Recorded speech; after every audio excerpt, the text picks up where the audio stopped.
Pardon the interruption, but I'm Mike Wilbon. We had a 4-day weekend, Tony. How'd you spend it? Tony Kornheiser, the usual.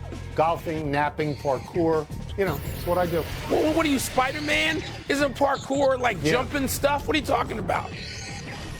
The way it was explained to me is you jump from building to building. Yeah. I don't think I could make the first jump. Well, I mean, I if you're don't imagine I Spider-Man could do and that. you can spin webs, maybe you can do that. Yeah. Yeah. But I'm not Spider-Man. Peter Parker. And I Okay. can't do that. I'm not going to do that. Parkour. Please, take a hike. Welcome to PTI, boys and girls. In today's episode, Rory McIlroy looks to the future. The Warriors fall into the play-in, and the Suns fire Coach Boo.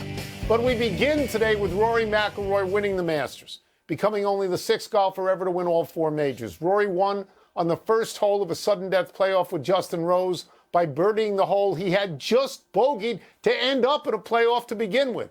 This was the wildest golf tournament I'd ever seen, and like you, Mike, I watched every single shot of it. So, Wilbon, what are your thoughts about what Rory accomplished and how he did it?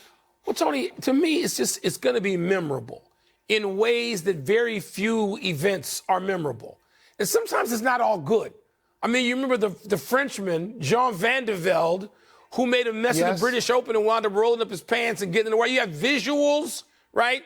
You got great shots, you got bad shots, you got situations that don't make sense for professionals to be in. And in the case of Rory, these beautiful shots with draw that are 1,000,000 feet high that land softly and roll perfectly to within tap-in range, except, oops, he doesn't actually tap it in often enough to have this drama. So it's the visuals of the drama I'm going to remember. I don't know that 10 years from now I'm going to remember that he made the birdie putt after he missed the eagle tap in, or I don't know that it's going to be the specifics, but the up and down nature of it, taking us with him.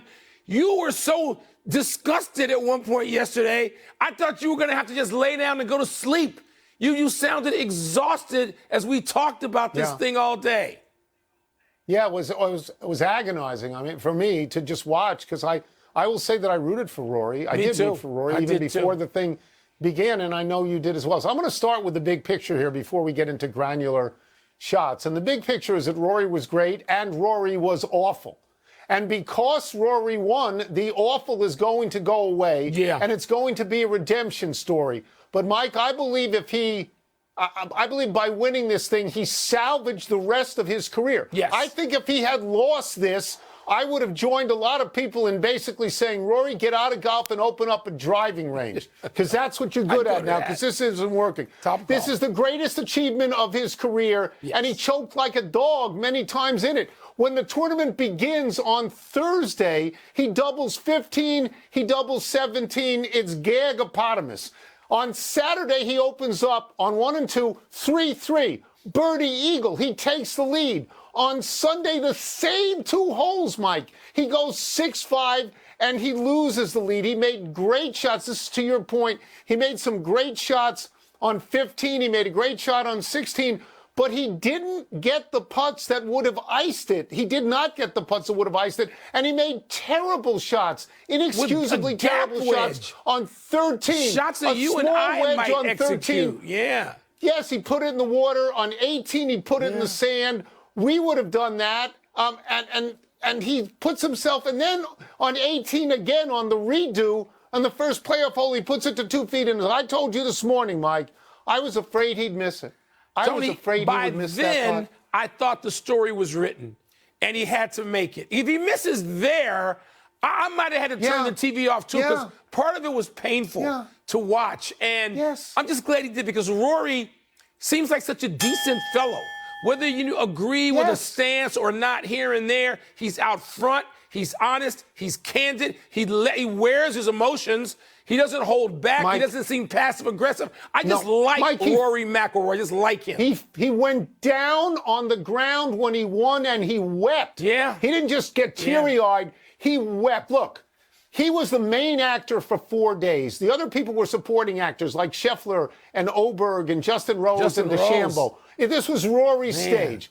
And I felt that this was sports at its greatest. Yeah. And I felt it ended the right way. I did. I loved it. That's why he had to make the putt. Okay, let's make the putt, and then let's move from what Rory has now accomplished to what lies ahead. Next month's PGA Championship is at Quail Hollow, a course on which Rory has won 4 times already. The U.S. Open is at Oakmont. You know it demands quality off the tee, but that's Rory's strength. Yeah. And the British Open is at Royal Portrush in Northern Ireland, where Mr. McIlroy set the course record of 61 when he was 16. So, Tony, does this Masters win alter your expectations for Rory going forward? So let me just set the scene first. Rory is now a golf immortal. He has joined Jack Nicklaus, Tiger Woods, Ben Hogan, Gary Player, and Gene Sarazen as the only people ever to win all 4 majors. Arnold Palmer didn't win all 4, and he's one of the greatest players of all time. So Rory doesn't have to win anymore. He's already on the big wall. Having said that, I think he's going to win multiple majors. He reminds me now of where Phil Mickelson was when Phil Mickelson at age 33 won his first major, a Masters, and then won 5 after that. Rory's 35. They're in the same basic age bracket. Mike, I think he's going to win 2 more Masters because that's the tournament where older guys win it because it's a smaller field and they can keep up with it. Quail Hollow on the tour all the time, won there 4 times, has 9 top 10s. Oakmont, no trees, bomb it, and he can do that. Royal Portrush, they had an Open there. He didn't even make the cut. Terribly embarrassing, I think, and made him feel terrible. But if the demons are gone, Mike, I think, honestly, that he can win some of these. I think he can win some more majors. Now, look, Oberg is there, and Hovland is there, and Scheffler is there, and Schauffele is there, but Rory's not ancient. Rory, in the 10 or 11 years where he didn't win a major, Rory was competitive. It's not like Jordan Spieth or Dustin Johnson where you say, where are they? So, yeah, I think he can win multiple. I think he'll win a lot. I'm going to go back to 2000 in Chicago, Tony, when Tiger Woods, coming off having won 1 major in 97, actually it was in 99 at Medina. 99, I was covering 99. I'm covering my first major championship for the Washington Post as a columnist. And I was a little nervous about what I was going to say. And I called a sage mentor, an Anthony Kornheiser, who was probably napping at home earlier because Tiger, he beat Sergio that day, but then it was over. And what I wanted to write, because what I felt was Tiger's going to go crazy now. This frees him.